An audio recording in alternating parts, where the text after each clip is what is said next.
ಕಲಬುರಗಿ ಜಿಲ್ಲೆಯ ಆಳಂದ ತಾಲೂಕಿನ ಮಾದಾನ ಹಿಪ್ಪರಗ ಗ್ರಾಮದಲ್ಲಿ ಮಾಳಿ ಸಮುದಾಯದಿಂದ ಮೊದಲ ಶಿಕ್ಷಕಿ ಸಾವಿತ್ರಿಬಾಯಿ ಫುಲೆಯವರ 190ನೇ ಜಯಂತಿಯನ್ನ ಆಚರಣೆ ಮಾಡಲಾಯಿತು।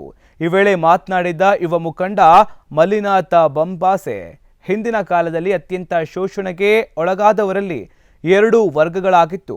ಒಂದು ಕೆಳವರ್ಗ ಮತ್ತು ಮಹಿಳೆಯರು ತೀರಾ ಕನಿಷ್ಠವಾಗಿ ನೋಡಲಾಗ್ತಾ ಇದ್ದ ಸಮಯದಲ್ಲಿ ಶಿಕ್ಷಣ ಅನ್ನುವುದು ದೂರ ಉಳಿದಿತ್ತು।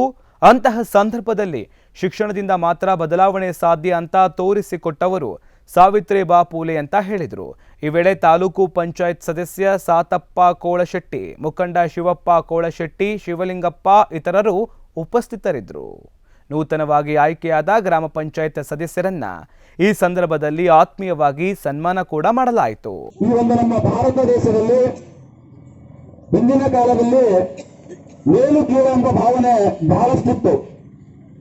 ಕೆಳಜಾತಿಯವರಿಗೆ ಶಿಕ್ಷಣದ ಕೊರತೆ ಬಹಳಷ್ಟು ಕಾಡ್ತಾ ಇತ್ತು। ಆಗಿನ ಕಾಲದಲ್ಲಿ ಶಿಕ್ಷಣಕ್ಕೆ ಹೆಚ್ಚು ಒತ್ತು ಕೊಡ್ತಾ ಇರಲಿಲ್ಲ। ಅಂತಹ ಸಮಯದಲ್ಲಿ ಉಳಿದ ಎಲ್ಲ ಜಾತಿಗಳನ್ನು ಎದುರಿಗೆ ಹಾಕಿಕೊಂಡು ಒಂದು ಕೆಳಜಾತಿಯವರಿಗೆ